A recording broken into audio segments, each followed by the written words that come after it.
When we were at the conference, we had the opportunity to have Dr. Walt Larimore with us, and he shared some exciting and important truths that will help us with our health.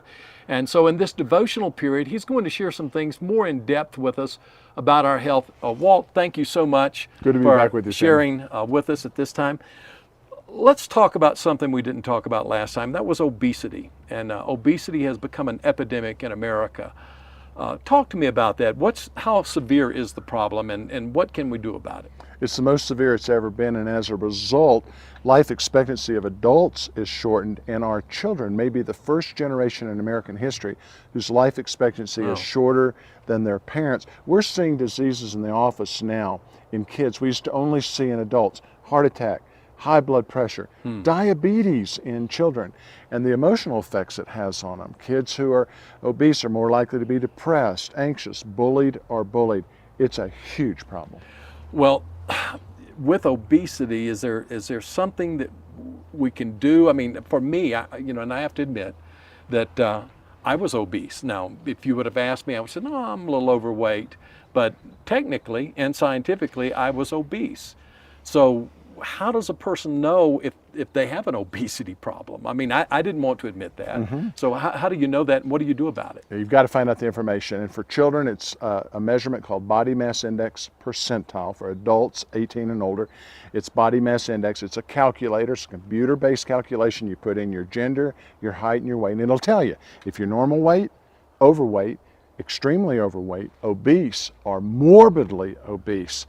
Once you have that information, you can then act on it.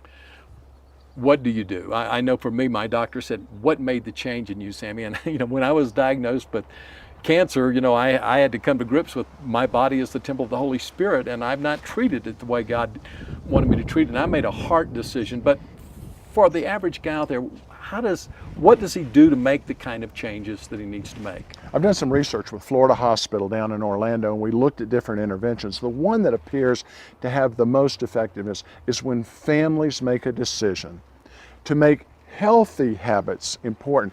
Healthy habits as far as exercise and movement, as far as their nutrition, and as far as their sleep.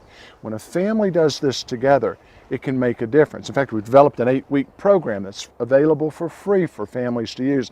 And for any of our listeners who don't have a family, perhaps they're living alone or they're single, then you can do this with a small group or a Sunday school or an accountability group or folks at work. But doing stuff together can make a difference. Where do you find this 8-week program that you've developed? Well, we can make it available, Sammy, on your website. The 8-week program, in fact, we've got it in 2 phases. We've got the first 8 weeks, which are the easier steps, and then a second or a level 2 program for a little bit more intense steps. But starting out with step 1, looking at the options that are available, and with your family or accountability group, choosing those you want to do as a family. And when you taste that little bit of success, it builds the fruit for later steps. All right, so we'll take it one step at a time in increments and find victory there. And get started. Yep, and get started. Thank you so much. My pleasure.